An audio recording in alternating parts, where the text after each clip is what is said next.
ভারতের তৈরি ম্যালওয়্যার দিয়ে জামাত আমির ডক্টর শফিকুর রহমানের এক্স অ্যাকাউন্ট হ্যাক করা হয়েছে বলে দাবি করেছে দলটির নির্বাচন পরিচালনা কমিটির সদস্য মোহাম্মদ সিরাজুল ইসলাম। এই ঘটনায় মামলার প্রস্তুতি চলছে বলেও জানান তিনি। জামাতের সেক্রেটারি জেনারেল মিয়া গোলাম পরওয়ারের এক্স হ্যান্ডেলের একটি পোস্টকে ঘিরে বিতর্ক সৃষ্টি হলে সংবাদ সম্মেলন করে দলটি।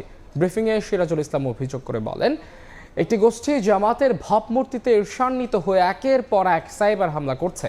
এই ঘটনায় জড়িতদের চিহ্নিত করে সরকারের প্রতি আহ্বান জানান তারা। জামাত নারীদের ক্ষমতায়নে বিশ্বাস করে বলেও সংবাদ সম্মেলনে জানান দলটির নেতারা।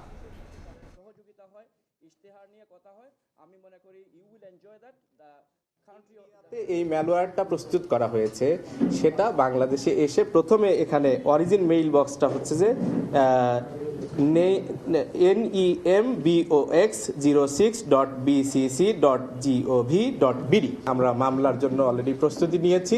আমরা খুব দ্রুততার সাথে আমরা মামলা করব ইনশাআল্লাহ। এই সমস্ত কাজ করে আসলে আমাদের বাংলাদেশ জামাত ইসলামের যেই জনপ্রিয়তা তৈরি হয়েছে সেটাকে রোকা যাবে না।